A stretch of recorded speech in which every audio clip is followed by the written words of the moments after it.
Салам, бұл сөз Әзірбайжан тілінен аударғанда сәлем деген мағынаны білдіреді, және де біз дәл қазір Әзірбайжан Республикасының астанасы Баку қаласындамыз.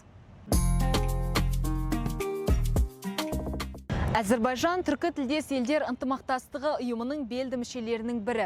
Әзірбайжан мен Қазақстан тарихы, тілі және мәдениеті жақын бауырлас елдер. Бұл ынтымақтастық бұқаралық ақпарат құралдарында қалай көрініс тауып жатыр екен? Бұл сұрақтың жауабын іздеп, мен бүгін Баку қаласындағы мәдениет және медиа өкілдерімен пікір алмасатын боламын. Azərbaycan və Qazax xalqları arasında dostluq dedikdə mən onu dostluq deməzdim. Ben de kardeşlik deyərdim.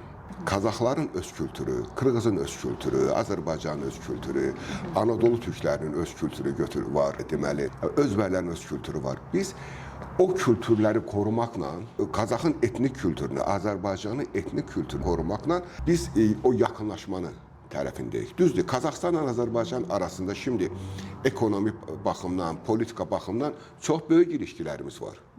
Bu daim inkişafdadır. Amma xalqlar arasında qardaşlığın möhkəmləndirmədən, bərkitmədən, bu nə ekonomi ilişkilər, nə politik ilişkilər bir belə də səmərə xeyir verə bilməz. Qazaxın kültürünü, Qazaxın folklorunu, Qazaxın belə deyək, əski adətlərini biz də tanımalıyıq. Biz də aynı zamanda Azərbaycan adətlərini Qazaxstana tanıtmalıyıq. Şimdi ortaq bir əlifba, alfabet məsələsi var. Orta əlifbanı hamını öyrənməlidir. Okullarımızda Türk xalqlarının tarixi, Türk xalqlarının kültürü təbliğ olunmalıdır. Существует ли реальная связь между казахстанскими и азербайджанскими СМИ? И как он, получается, отражается в ваших СМИ? Да, мы видим, что наши информагентства очень активно сотрудничают между собой. Делятся информацией, делятся какими-то определенными моментами, идет какая-то полемика и так далее. У нас создаются какие-то журналы, представители тюркоязычных стран публикуют свои статьи, также наши коллеги, ученые, исследователи и так далее публикуют. Арас Мэлим как раз сказал, значит, публикация своей статьи в казахстанском журнале «Этносиасят». Məsələn, Azərtaş bizdə rəsmi dövlət agentliyinə, Qazaxstanın təbii ki, rəsmi dövlət agentliyi arasında əməkdaşlıq var, qəzetlər arasında əməkdaşlıq var, jurnalistlər arasında əməkdaşlıq var. TRT-də kanal var, Türk Avaz.